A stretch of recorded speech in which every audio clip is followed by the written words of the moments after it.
بسم الله الرحمن الرحيم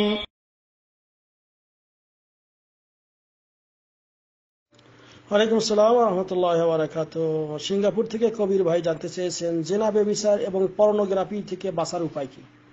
আলহামদুলিল্লাহ ওয়াসসালাতু ওয়াসসালামু আলা রাসূলিল্লাহ। সম্মানিত ভাই, জিনা ব্যভিচার পর্নোগ্রাফি এগুলো সমস্ত কিছু ফাহিশা কাজ।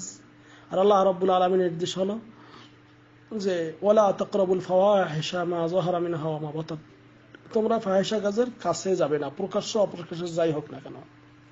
আর এগুলো থেকে বাঁচার যে সর্বোত্তম উপায় সেটা হলো 1 নম্বর তাকওয়াল্লাহি আযজা ওয়া জাল, আল্লাহ রাব্বুল আলামিনের ভয় অন্তরে জাগরিত করা। 2 নম্বর হলো মুরাকাবাতুল্লাহ, আল্লাহ রাব্বুল আলামিন আমার সমস্ত কিছু দেখছেন শুনছেন এইগুলি।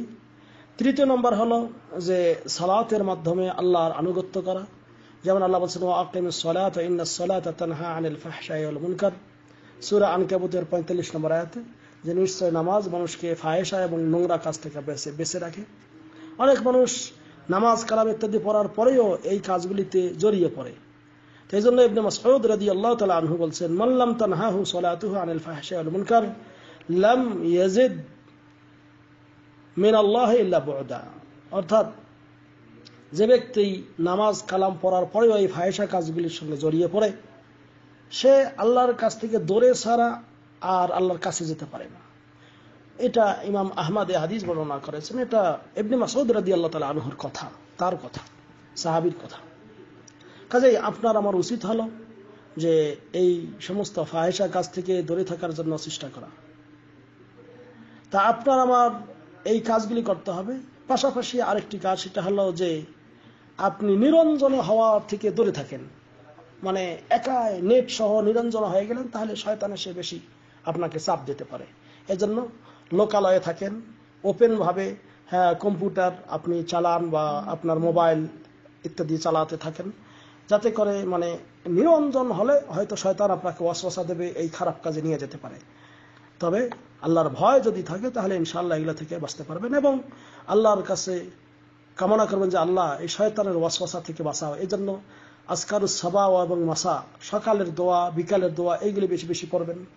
5 ওয়াক্ত নামাজ জামাতে পড়ার চেষ্টা করবেন এবং বিভিন্ন জনকল্যাণমূলক কাজে লিপ্ত হওয়ার চেষ্টা করবেন। আর সর্বোপরি যে কথাগুলি, যেই চিকিৎসা, সেই চিকিৎসা হলো যে আপনি আল্লাহর কাছে দোয়া করবেন শয়তান যাতে আপনাকে ওয়াসওয়াসা দিতে না পারে। যেমন তিরমিজিতে একটা হাদিস বর্ণিত রয়েছে, আল্লাহ নবী সাল্লাল্লাহু আলাইহি ওয়াসাল্লাম বলেছেন যে তোমরা এই দোয়াটা পড়ো, যেটাকে দোয়ায়ে মাসুরা বলা হয়। এটা বিভিন্ন খাবিস এবং বাজে কাজ থেকে বেঁচে থাকার এটা একটা দোয়া। সেটা হলো কি আল্লাহ কি আউযু বিকা মিন আল্লাহুম্মা ইন্নী আউযু বিকা আল্লাহুম্মা ইন্নী আউযু বিকা মিন শাররি নাফসি ওয়া মিন শাররি শাইতানি ওয়া শিরকি ওয়া আন আকতারিফা আলা নাফসি সুআন আও আজুররুহু ইলা মুসলিম।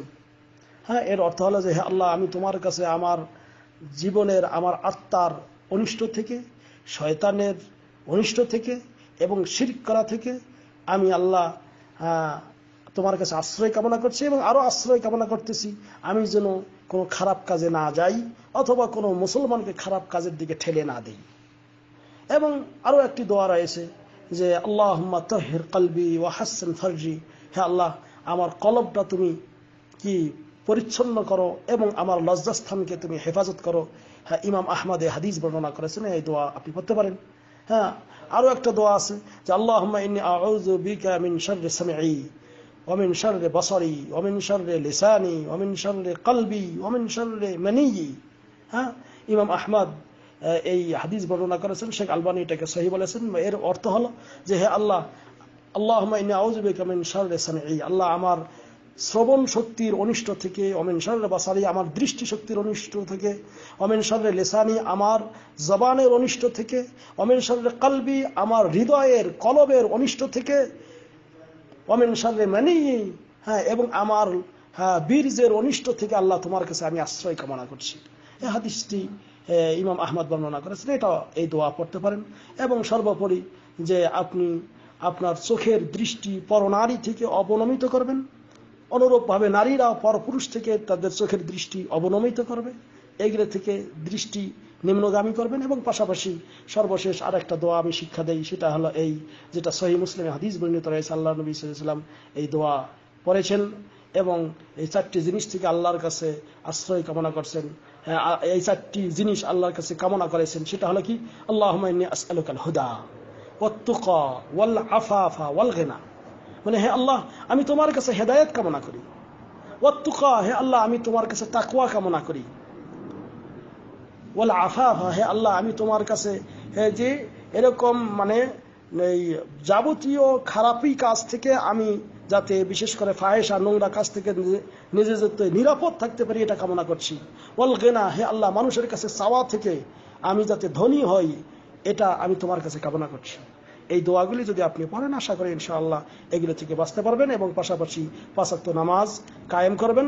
এবং রমজান মাস ছাড়াও যুবক যুবতীরা তারা রোজা রাখার চেষ্টা করবেন, নফল রোজা ইত্যাদি, প্রতি সোমবার বৃহস্পতিবার বেশি বেশি নফল রোজা রাখবেন, তাহলে দেখবেন ইনশাআল্লাহ এগুলো থেকে বাঁচা যাবে। হাযা ওয়াল্লাহু আ'লাম বিসওয়াব ওয়া সাল্লাল্লাহু আলা নবিয়িনা মুহাম্মদ। আসসালামু আলাইকুম ওয়া রাহমাতুল্লাহ।